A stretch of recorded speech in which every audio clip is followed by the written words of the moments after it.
ఆ రోజు ఒక విధానం, ఈ రోజు ఒక విధానం కాదు.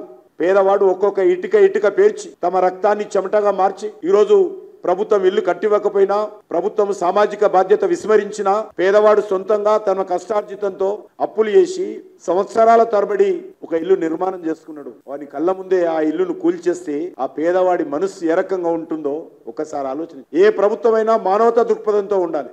ఏది ముందు, ఏది అవసరమై ప్రభుత్వం ఆలోచన చేయండి. మూసీ సుందరీకరణ చేయాలనుకున్నప్పుడు హైదరాబాద్ డ్రైనేజ్ వ్యవస్థ ముందుగా చేయాలి.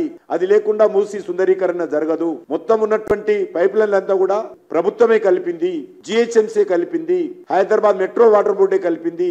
మూసీ ఎండాకాలంలో వస్తున్నటువంటి నీరు ఎక్కడో హిమాయత్ సాగర్ నుంచో గండిపేట నుంచో రాదు. హైదరాబాద్ ప్రజల ఇళ్లలో డ్రైనేజీ నీళ్లు ఏవైతున్నాయో అది మూసీలో ప్రవహిస్తుంది. అది రాకుండా ముందు ఆపండి.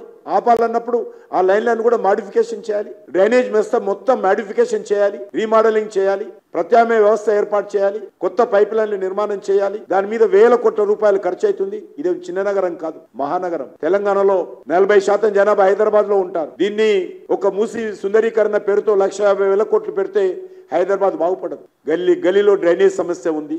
గల్లీలో డ్రైనేజ్ తో కలుస్తున్నటువంటి మంచినీటి సమస్య ఉంది. దానిపైన దృష్టి పెట్టండి. అంతా మీకు ఇంకా డబ్బులుంటే మూసీ సుందరీకరణ చేయండి. భారతీయ జనతా పార్టీ సమర్థిస్తుంది.